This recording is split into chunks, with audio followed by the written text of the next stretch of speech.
Hi, welcome to Link Internationally, a multilingual podcast where we are learning internationally and networking the kingdom.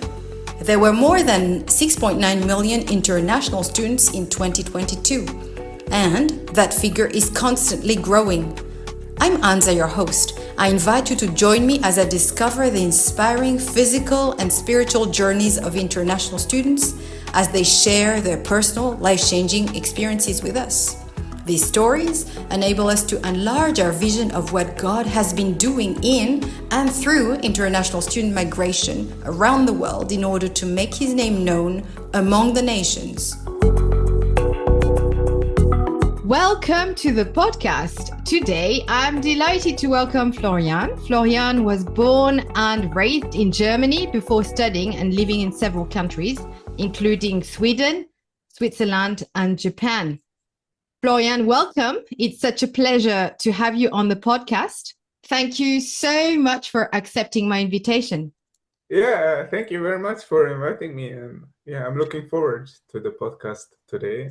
Yes. Thank you. Thank you. So let's start at the beginning. You were born and raised in Germany. For listeners who may not know much about the country, how would you describe German culture in a few words? And maybe what do you think makes it unique? I think it's pretty similar to the other European countries around, to be honest. So there's not so much uniqueness in that way. Maybe one thing that is kind of particular is the hiking aspect. So many German people, most of German people actually, they like hiking or other sport activities in the nature. Yeah, that's pretty common to see wherever you go in the world. Like you see some German people hiking there. Wonderful. So that makes me want to hike, actually. So which part of Germany did you grow up in? Can you paint us maybe a picture of your childhood? What did a typical day, a week look like for you as a child and as a teenager? Yes, so I'm from the southwest of Germany, so close to the French and Swiss border, actually. So it's about maybe 2 hours by car to either one of those countries. And yes, I grew up in a pretty normal childhood. So usually you go to school, you hang out with your friends, play all sorts of games together. So I think we moved once, but more or less in the same region in Germany. And in the beginning, I was living more in a bigger city, but then after we moved to a smaller town. What were you passionate about growing up? Did you have any favorite hobbies or interests or dreams for the future? Yes. So, of course, it changed. Like when I became older, some of the hobbies changed, but I recall that already when I was pretty young, I liked to read a lot and all sorts of books, like mostly fictional, but also like non-fiction books. And especially I remember when I was in primary school, I was really fond of all sort of detective stories, like people or kids like solving riddles or like fighting crime or all sorts of those things. And yeah, that was one of my main interests. And I thought I might want to become a detective in the future. But well, it didn't turn out that way. But and otherwise, yeah, then I did a lot of sport as well. So I played soccer. And then later, when we moved to the smaller town, there was the chance to go snowboarding. In the winter. So then I spent a lot of time in the winter in the mountains and on the snowboard. In terms of academic interests, I was already interested in like all sorts of science, like math and physics. Did sort of some special activities sometimes, or like to read about things that are related to physics or math. And I also had a kind of a major in physics in high school then later. So then at some point, it also led me to study math in university. Let's talk now about your faith journey, Florian. Did you grow up in a Christian family, or was faith something you discovered later in life? So I grew up in a pretty normal, standard Christian family environment.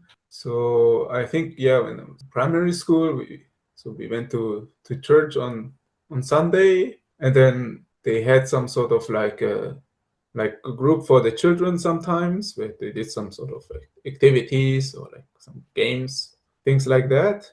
Yeah, then in my teenage years, they also had like different kind of youth groups. Often it was organized by the YMCA. Yeah, I mean, there was just people having roughly the same age meeting and doing all sorts of activities together. Yeah, personally, I somehow grew up with it, and I started thinking about the things more deeply. But it was not like I couldn't say like there was one moment where I discovered like my Yeah. faith or not. It was more like a gradual experience. How has your faith in Jesus influenced the major decisions you've made throughout your life?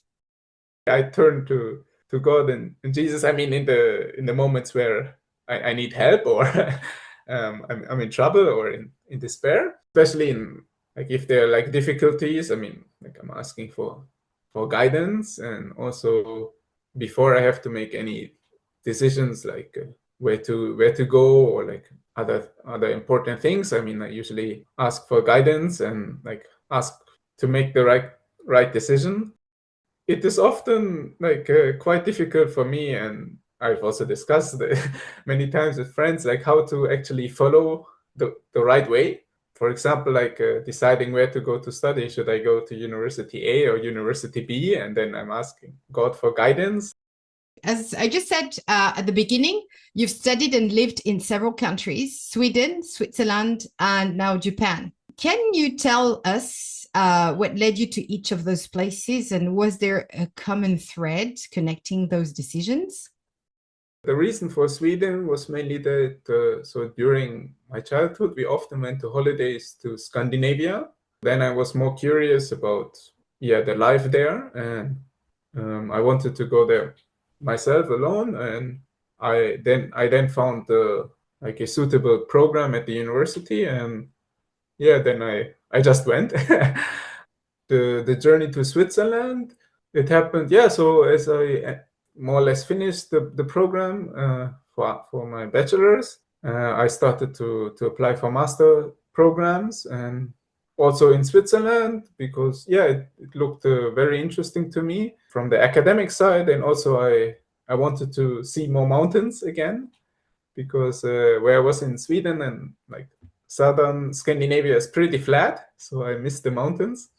As I finished the master in Switzerland, I was looking for like opportunities to pursue a PhD. Yeah, then I contacted several people, but the advisor here in Japan, I felt like we have a good connection. The proposed research seemed really interesting. Also, in terms of like Sweden and Switzerland are still quite close to Germany, so at some point I wanted to go a little bit further. Yeah, then I decided to go to Japan in the end. Moving between cultures, that can be both exciting and challenging. So, what were some of the biggest culture shocks you experienced?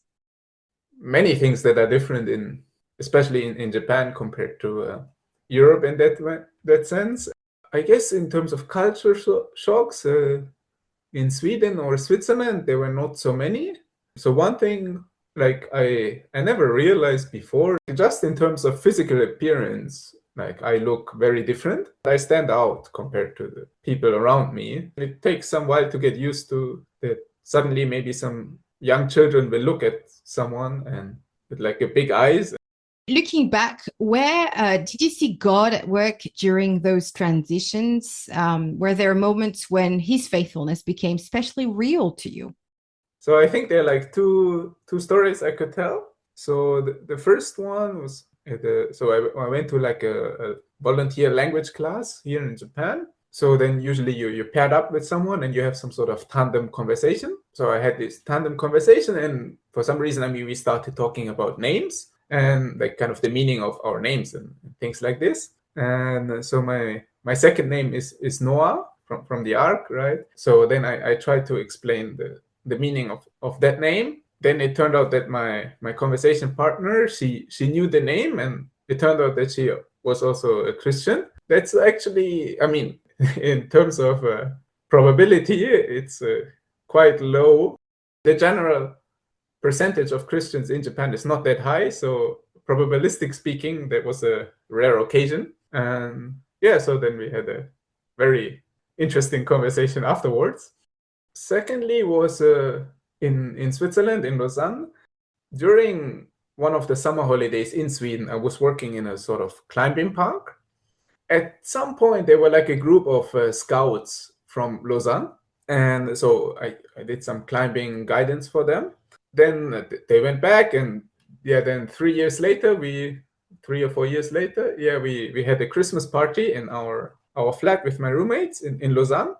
It just happened that one of those scouts was a friend of one of my roommates, and she showed up at that Christmas party. So, like, she recognized me, and I didn't recognize her, but she recognized me, and she said, "Wait, did you not used to work in this climbing park in Sweden?" Yeah, very nice coincidence, because I think the scout group, it was, I forgot the name, but it was also a Christian scout group. The flat share I found also through the church in Lausanne. So somehow, yeah, God connected it in a nice way. What did you miss most about home? Well, what I miss the most, I guess it's in general, is probably the German bread, because yeah, I think in the Asian countries I cannot find it so easily. You're now living and studying in Japan. So, what surprised you the most there? One other thing that surprised me, I'm not sure if it's similar in other East Asian countries or not, is that quite a lot of people in Japan are eating alone in restaurants. So I think in Europe it's quite rare to see people eating alone, like sitting in a restaurant and eating. People just come after work or eat in the restaurant instead of going home and cooking. I mean, it's also pretty convenient, to be honest. Also for me, like it's quick and it's not that expensive, and the quality is also decent. But then, in what ways is life in Japan similar to Germany? And maybe there are ways it is completely different. Japanese people or German people are kind of both very like kind of this punctual type, and very, like, I mean, if we meet at 8, then we meet at 8, or better be there 2 minutes before. If I'm the one coming too late, it's not not good. But I mean, if I'm the one coming in time and then everyone else shows up in time, I think that's very nice. So it makes it reliable. In Japan, as in Germany, they have way too much paperwork. One thing that is different is so I mean, Germany, I mean, just geographically, right? It's located pretty central in Europe, so people travel all around and like going to other countries. Whereas Japan, I mean, it's an island, so it's harder for people to travel outside of Japan. And yeah, many people have not been outside of the country. And also at the university, I guess in Europe they have many of those exchange programs and Erasmus and all sorts of things. And yeah, in Japan the culture is more insular in that sense. I mean, I guess one reason is also the geography. Yeah, lastly, one thing that I always find interesting is like this whole debate about extrovert and introvert, shy versus outgoing. Like for me personally, in Japan, people are much more hesitant to approach, even at the university, like organizing events or things like this. In that way, it's kind of interesting, like because it forces me to go to people and start talking. Otherwise, no one would talk to me. In Europe, people are more proactive by approaching like other people, like being at like conferences or other events. But in Japan, it feels like I have to do an effort. Florian, some of our listeners may be considering studying or living abroad and perhaps even in Japan. So, what advice would you give to Christians preparing for that adventure? In Japan specifically, I mean, like I mentioned before, I mean, there is a sort of language and also, I guess, cultural barrier in terms of conversations, being it like the language, or but also the topics. I think just being aware of this barrier helps a lot. One advice I received also before coming here was you will stand out anyway, so you should not be hesitant to try new things or try things that other people don't do. Another thing is to be patient. Many things take time, or especially I guess in terms of like getting to deep conversations in relationships or with other, or especially Japanese people. It just takes time to break the ice or to warm up to each other. Is there one Bible verse or one lesson you'd leave with someone preparing to move abroad? Yes, so just tying back to my last point before, the one I really like is the one from Ecclesiastes 3:11. He has made everything beautiful in its own time. Yes, so I think thinking of that verse, personally, it also helps me sometimes when things are not perfect, and it also helps me to just have patience and to trust in God. Thank you so much for that encouragement. It's an encouragement for those moving abroad, but for all of us really, to trust and to wait patiently on God when there is that sort of period of time of waiting and trust. Thank you, Florian, so much for sharing your story with us today, and your experiences and your reflections have been both encouraging and inspiring. Thank you very much for having me. And that's a wrap on today's episode. Thank you for tuning in. Big thanks to Scott for keeping everything running behind the scenes, and of course to all of you for listening and supporting the podcast. If you enjoyed today's conversation, share it with your friends and hit subscribe so you don't miss what's next. Our schedule: English episodes on the first and third Mondays, French on the second and fourth, and Spanish or even Portuguese whenever there's a fifth week. Yes, we like to keep things international. Next week, we'll be joined by So Young from South Korea for another fascinating conversation. Can't wait to have you with us. See you then.